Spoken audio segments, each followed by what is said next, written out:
हम आ गए हैं कुमार बुक सेंटर और आज हमारे साथ हैं सर और हम इनसे बात करते हैं, जानते हैं कि कौन से एस्पिरेंट कौन कौन सी किताबों के लिए ज़्यादातर मांग करते हैं। Hello sir. हाँ नमस्ते सर, आपका नाम? अनिल कुमार, मैं कुमार बुक सेंटर दिल्ली से बोल रहा हूँ, राजेंद्र नगर से। सर, आपको कितना समय हो गया है यहाँ पर ये दुकान चलाते हुए? पूरा पटना और दिल्ली मिला के हो गया 36 साल। दिल्ली में मेरा हो गया है 23 साल। पहले मेरी मुखर्जी नगर में दुकान थी, अब यहाँ ओल्ड राजेंद्र नगर में। सर, 36 साल का एक्सपीरियंस आपके पास है। सबसे पहले तो आप क्या सलाह देना चाहेंगे जो एस्पिरेंट्स हमारे पास हैं, जो ये वीडियो देख रहे हैं उनको? मेरा सलाह होगा कि बेसिक पहले पढ़िए, एनसीईआरटी और जो अच्छी किताबें हैं बेसिक लेके पढ़िए, उसको पूरा अच्छा से तैयारी कीजिए, फिर अपना कोचिंग लीजिए और तैयारी कीजिए। अच्छा, तो सर आपने कहा कि एनसीईआरटी पर हमें ज़्यादा फोकस करना चाहिए। आपको क्या लगता है कि एनसीईआरटी को पूरी तरीके से पढ़ना चाहिए या कुछ ऐसी किताबें हैं या कोई ऐसी बुकलेट हो सकती है जिसमें एनसीईआरटी भर कर आ जाए? नहीं, एनसीईआरटी को पूरा पढ़ना चाहिए, क्या उसमें बेसिक्स है ना, उसके बाद ही सब बहुत सारी किताबें आती हैं, जो किताब निकालते हैं इंस्टीट्यूशन वाले, उनको पढ़ना चाहिए। सर, मेरा अगला क्वेश्चन आपसे ये है कि बहुत सारे एस्पिरेंट ऐसी कुछ चुनिंदा किताबों की मांग करते हैं, तो वो कौन सी किताबें हैं जिसकी बिक्री आपकी दुकान से भी सबसे ज़्यादा होती है? जैसे हो गया पॉलिटी में लक्ष्मीकांत चल रहा है, इकोनॉमिक्स में चल रहा है इनका रमेश सिंह चल रहा है, और इनका निसिंघानिया सर का चलता है, इंडियन कल्चर भी चल रहा है, और हो गया पॉलिटी। इंग्लिश में हो गया, हिस्ट्री में चल रहा है स्पेक्ट्रम का मॉडर्न इंडिया, फिर हो गया ज्योग्राफी में चल रहा है केबीसी का मैप भी है और फिजिकल ज्योग्राफी किताब भी है। बाकी उसमें हो गया, एक हो गया इनका माजिद हुसैन की किताब है। सर, जो यूपीएससी है वो अपना पैटर्न लगभग बदलती रहती है। अभी हमने पिछले साल भी देखा, उससे 3 साल पहले भी देखा, ऑप्शनल्स भी बदलती रहती है।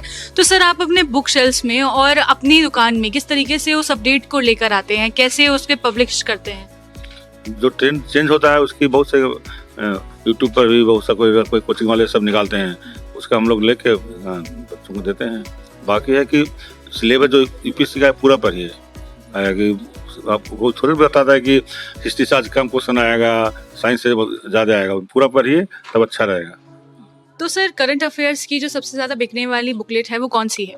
अभी विजन का सबसे ज़्यादा चल रहा है, फोरम चल रहा है, नया में एक किताब निकली है प्लूटस आईएएस का, इसका हम लोग यहाँ बिक्री अच्छा हो रहा है अभी।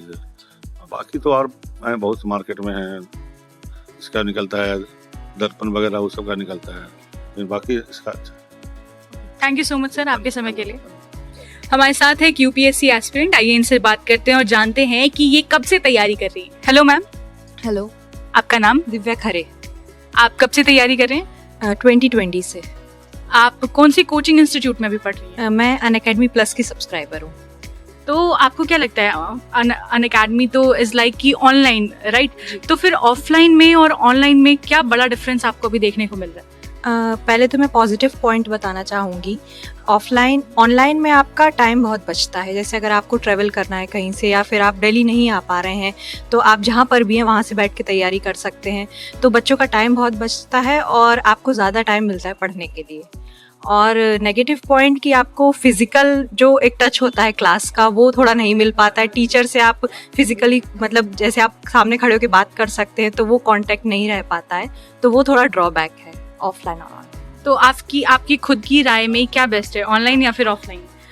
मुझे पहले ऐसा लगता है कि अगर किसी भी बच्चे को तैयारी करना है तो सबसे पहले तो उसको बेसिक खुद पढ़ना चाहिए, एनसीईआरटीज वगैरह, एंड देन अगर वो चाहे तो कोचिंग इंस्टीट्यूट ज्वाइन कर सकता है। और अगर उसका कुछ फाइनेंशियल ऐसा कंडीशन है कि वो नहीं आ सकता है, तो मुझे लगता है इतना मुश्किल नहीं है, क्योंकि आजकल इतने सोर्सेज हैं, टॉपर्स के इंटरव्यूज़ हैं, टॉपर्स के नोट्स हैं, जिससे कि आप मतलब देखकर खुद तैयारी कर सकते हैं। आप खुद माइंडसेट बना सकते हैं कि आपको कैसे पढ़ना है। तो मेरे हिसाब से तो it depends on the condition of student कि वो कैसे, किस चीज़ में प्रेफर कर सकते हैं, मतलब किस चीज़ में कंफर्टेबल है। तो आप 2022 से तैयारी कर रही हैं, तो अभी तक आपने अपना ऑप्शनल सब्जेक्ट सोचा होगा, तो वो क्या सब्जेक्ट है? जी, हिस्ट्री मेरा सब्जेक्ट है ऑप्शनल। हिस्ट्री तो काफ़ी वास्ट और हार्ड सब्जेक्ट माना जाता है, तो आपका इसके बारे में क्या राय है कि हिस्ट्री एक टफेस्ट सब्जेक्ट के लिए होना चाहिए या फिर एक स्कोरिंग सब्जेक्ट होना?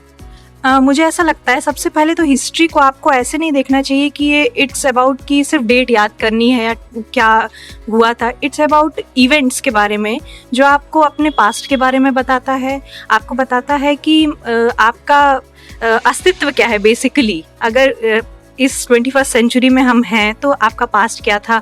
तो मुझे नहीं लगता है कि ये वास्टनेस के हिसाब से देखना चाहिए। अगर किसी बच्चे को इंटरेस्ट है उस सब्जेक्ट में तो उसके लिए बहुत इजी है। Like I am BTech MTech मैंने किया है, बट स्टिल मेरा इंटरेस्ट है हिस्ट्री में, क्योंकि मेरी मदर थोड़ा साहित्यिक बैकग्राउंड से है, तो मेरा बचपन से ही इंटरेस्ट रहा है हिस्ट्री की तरफ, तो that's why I chose history. तो जैसा कि आपने कहा कि आपने बीटेक भी किया है, फिर आपने एमटेक भी किया है, उसके बाद यूपीएससी में आना एकदम टर्निंग पॉइंट है आपकी लाइफ का, उसके बारे में प्लीज़ बताइए। आपको किसने इंस्पायर किया, कितना टाइम आपको लगा? अब क्योंकि बीटेक एमटेक एकदम अलग सब्जेक्ट्स और यूपीएससी एकदम अलग। जी, तो बीटेक एमटेक भी अपने आप में बहुत अच्छी लाइन है। जो अगर पढ़ाने की फील्ड में जाना चाहते हैं एमटेक के बाद, वो भी बहुत अच्छा है। मैं उसकी भी पूरी मतलब उसके भी पूरे फेवर में हूँ।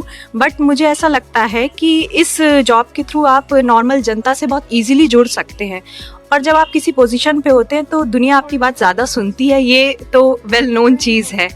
तो मुझे लगता है कि इफ़ मैं किसी पोजीशन पे हूँ या फिर मैं सोसाइटी को सर्व कर पा रही हूँ, तो मुझे लगता है कि मेरी बात जनता तक ज़्यादा पहुँचेगी। तो that's why I chose civil services. आपका कोई एडवाइस हो नए एस्पिरेंट्स के लिए जो हमारी वीडियोस देख रहे हैं उनके लिए, प्लीज़ कुछ बताइए। मुझे लगता है कि सबसे पहले तो आपको खुद पे विश्वास रखना चाहिए, क्योंकि ये जर्नी है, ये बहुत लंबी है। मुझे 2 साल हो गया तैयारी करते हुए, एंड अभी तक मेरा प्रीलिम्स भी क्लियर नहीं हुआ है, but still I am confident that one day I will clear this exam. And मुझे लगता है कि बिल्कुल बॉक डाउन नहीं होना चाहिए कि अगर आप तैयारी कर रहे हैं और अगर आप सोशल सर्कल आपका नहीं है, तो आप खुद में ही अपने में इंस्पिरेशन बनिए, खुद कुछ हॉबी करिए जिससे कि आपको मतलब अगर ऐसा लगता है कि थोड़ा बोर हो रहा है या फिर आपको आइसोलेटेड फील हो रहा है, तो आप थोड़ा कुछ भी अपना कर सकते हैं, हॉबी वगैरह पे ध्यान दे सकते हैं। एंड विश्वास रखना चाहिए। अगर आप इस जर्नी में आ रहे हैं तो आपको अपने ऊपर विश्वास होना बहुत ज़रूरी है। थैंक यू सो मच आपके टाइम के लिए। Thank you.